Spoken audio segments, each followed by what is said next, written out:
Добрый день, друзья! Добро пожаловать на мой канал! Сегодня у нас просто невероятно вкусный рецепт.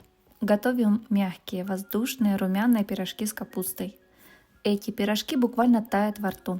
А тесто универсальное. Из него можно печь пирожки в духовке, жарить на сковороде, делать пироги, булочки, что угодно. Оно остается мягким даже на следующий день и не черствеет. Так что рецепт просто находка. Готовьте сразу побольше. Съедаются пирожки в мгновение ока.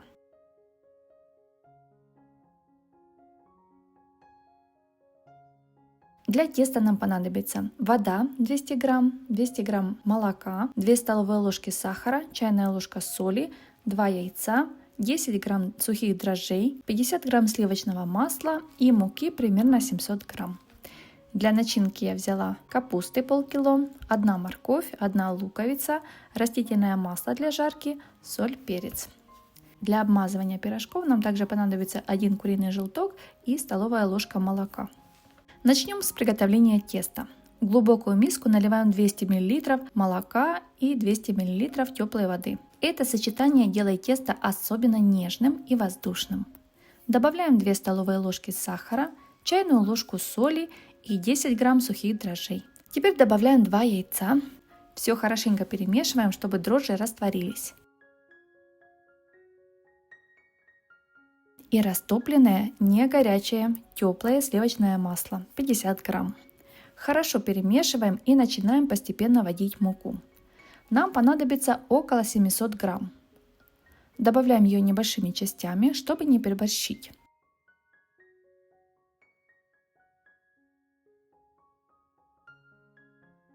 Вымешиваем мягкое, слегка липковатое тесто. Оно очень приятное в работе, эластичное и податливое. Если тесто слишком липнет к рукам, можно слегка его смазать растительным маслом. Готовое тесто кладем в миску, смазанную растительным маслом. Накрываем полотенцем либо пищевой пленкой и оставляем в теплом месте на 1 час. Пока тесто подходит, займемся начинкой. Капусту я обычно шинкую с помощью специальной терки, можно нарезать небольшими кусочками, как вам удобно. Для этого рецепта можно смешать также квашеную и свежую капусту в пропорциях 1 к 1. У меня на канале уже есть рецепт такой начинки, ссылку оставила в описании под видео. Подготовленную капусту я высыпаю в миску. Среднюю луковицу чистим и нарезаем небольшим кубиком. Морковь также чистим и натираем на мелкую терку.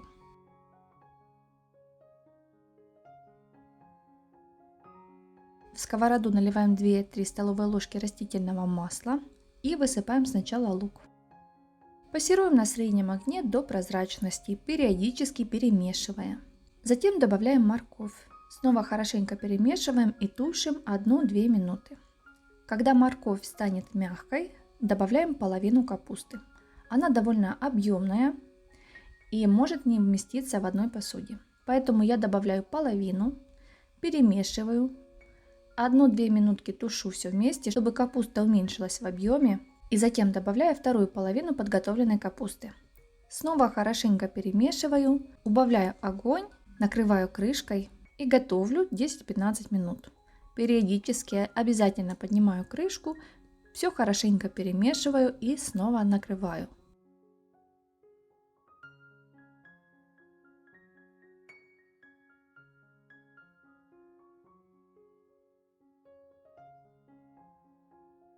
В конце приготовления добавляю соль, перец, снова перемешиваю, накрываю крышкой, доготавливаю еще 5 минут, затем выключаю. Вот такая капуста у меня получилась с насыщенным желтым цветом от морковки. Высыпаю ее в отдельную миску, чтобы она быстрее остыла.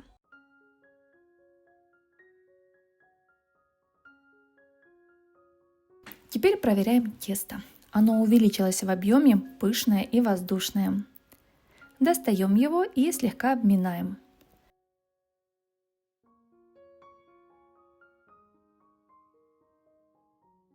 Теперь я делю на 2 части, чтобы проще было с ним работать. Теста получается слишком много, поэтому если не хотите сразу использовать все, Одну часть можно завернуть в пищевую пленку и отправить в морозилку. Оно отлично переносит заморозку и сохраняет свою мягкость после разморозки. Я так и сделала, из второй половины приготовила булочки с творогом. Чтобы не пропустить этот рецепт, обязательно подписывайтесь на канал и нажимайте на колокольчик. Так вы получите уведомления о моем новом видео. Оставшуюся часть теста раскатываем в колбаску и делим на кусочки весом примерно 50 грамм. У меня получилось 14 заготовок. Каждый кусочек скатываем в шарик. Выкладываем на доску и накрываем полотенцем, чтобы тесто не заветривалось.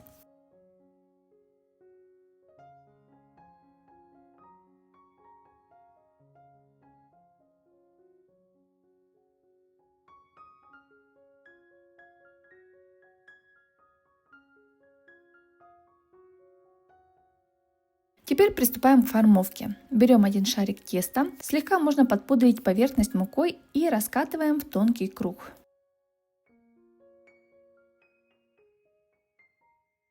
В центр кладем 1 столовую ложку с горкой капустной начинки.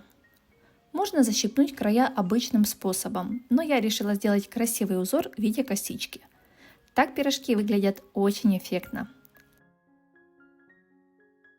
Остальные пирожки формируем точно так же.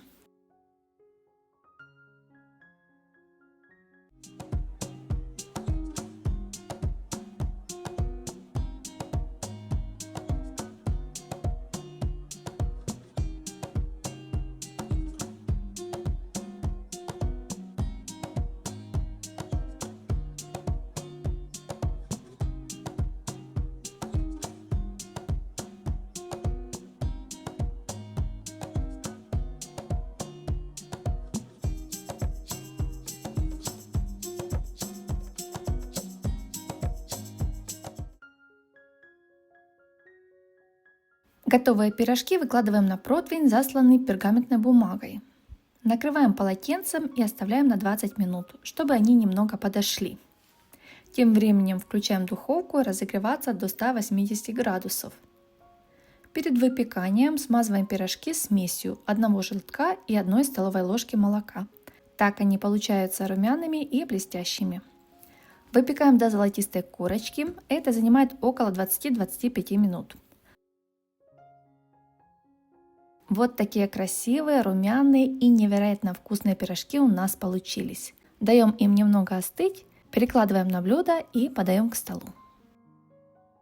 Ваша кухня наполнится потрясающим ароматом свежей выпечки. Они мягкие, воздушные, с сочной начинкой внутри. Тесто действительно волшебное, не черствеет даже на следующий день, а при желании его можно заморозить и использовать позже. Аромат капустной начинки, смешанный с легкой сладостью теста, делает эти пирожки просто незабываемыми. Попробуйте, этот рецепт вам точно понравится. Если хотите разнообразить начинку, можно добавить грибы, картофель или даже мясо. Тесто прекрасно сочетается с любыми вариантами.